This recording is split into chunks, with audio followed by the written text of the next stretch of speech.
I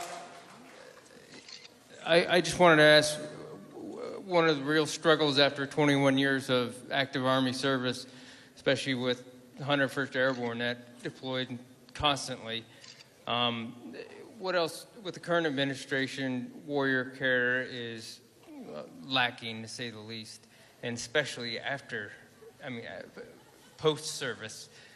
My wife, April, here is my full-time caregiver, compensated by the VA. I don't work anymore since I was told I was leaving the Army. What else will the Trump administration do better than the Obama administration? Is the VA not doing the job? My wife could help you with that. Right now, he needs some more treatment, and I'm being told from the VA that you have to go through this new choice program, but we can't get the appointment. Like, he's not all the time in the wheelchair, but... Will you write out your card? Oh, yeah. You're going to write out your card, and I am going to put pressure on the VA like you won't believe. Let's see if we can get that, right? Look how beautiful. Look how beautiful. Okay, so we're going to have, hey, I tell you what, as president, I can guarantee it. As Trump, I can say I'll probably be able to pull it off anyway. Because they know it won't stop. It'll be easier to take Todd and just say, look, we're going to work with you, Todd, okay?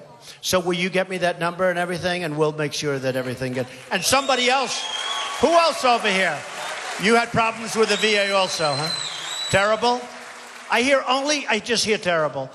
And we're going to solve that problem. It can be solved because the waits now for the VA are longer than they've ever been. Oh, it's nice to see you people back there. It's about time. What am I doing there? Why didn't you give me this?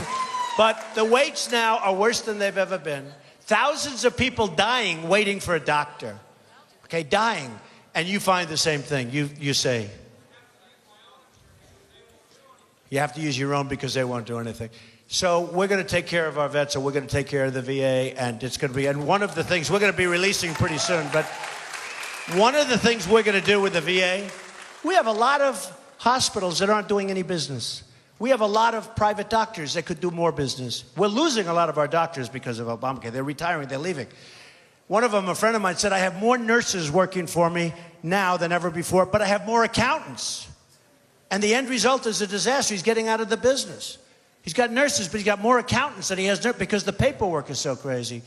So one of the things we're going to do is, if Todd or if you or if somebody has problems because of the waits, because the waits are unbelievable, 5, 6, 7 days sometimes, they're going to go to a private doctor, they're going to go to a private hospital or a public hospital that's in the area, and we're going to pay for that, and it's going to cost less money.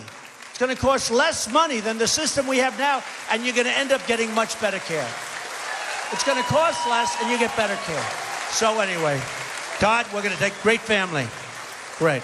So right here we see Donald Trump in 2015 offering to help this veteran at his rally who asked this question, basically explaining how the VA is failing him and other veterans, how it's a long process, it's a confusing process, and people don't always get what they need. And we see Donald Trump personally offer to help this guy and to fix the VA.